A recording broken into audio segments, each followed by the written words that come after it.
Hello YouTube friends, today is my second unboxing and product review. This time it'll be of the Blue Yeti microphone. As you can see, I got the blackout edition of the Blue Yeti. The box is in a little rough shape, but I will explain that later.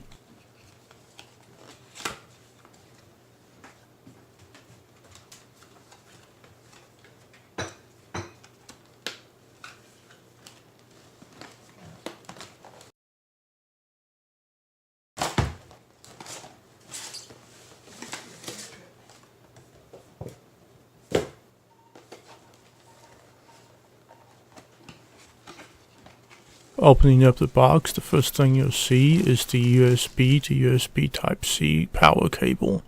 Underneath that is the manual.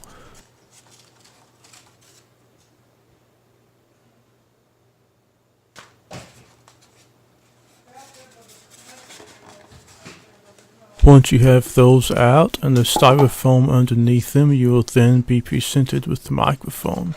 And the microphone itself, for me, was a little bit hard to get out of the styrofoam, but I managed to do it.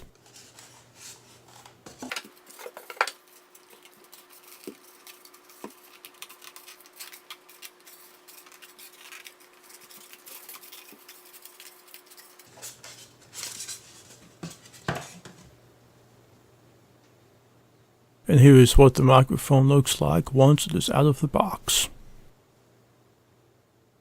Looking at the bottom of the microphone, you see on the left side the micro USB in port. In the middle, you see where you connect it to something like a boom arm, and on the right side, the headphone jack. Looking at the front, you first see the knob to adjust the volume if you have a headset plugged in. And up above it is the mute switch. If the light is on, it means the microphone is recording, or if the light is blinking, then it is muted. The bottom knob on the back of the microphone changes the recording pattern.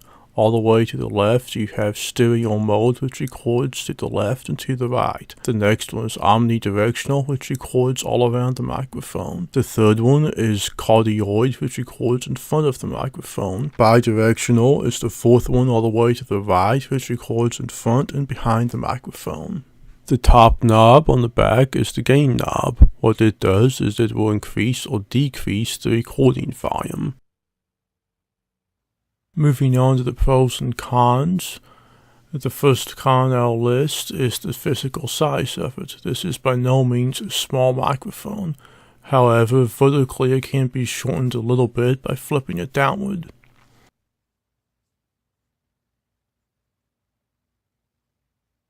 Two other cons would be that the pattern knob is on the back of the microphone as well as the knob for gain.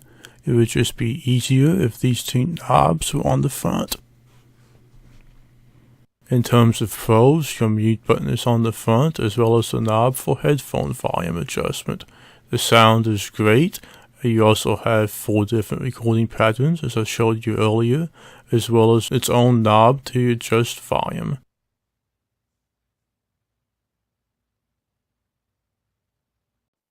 I mentioned earlier about my box being in a little bit of rough shape. The reason for this is because I did not go buy this at Best Buy or some online realtor like Amazon. I got this at my local bargain hunt store, where I saved basically $70 to $90, so if you live near one of those, I highly recommend checking it out to see if they have any in stock. In conclusion, if you're looking for a really nice microphone, I highly recommend the Blue Yeti. I'll certainly be using mine. Thank you so much for watching my second product review, and thank you for subscribing. If you liked the video, please give it a like and share it with everyone. If you have any suggestions, if at all, as to what I should cook each week, please let me know in the comments. I would love to hear it. Goodbye.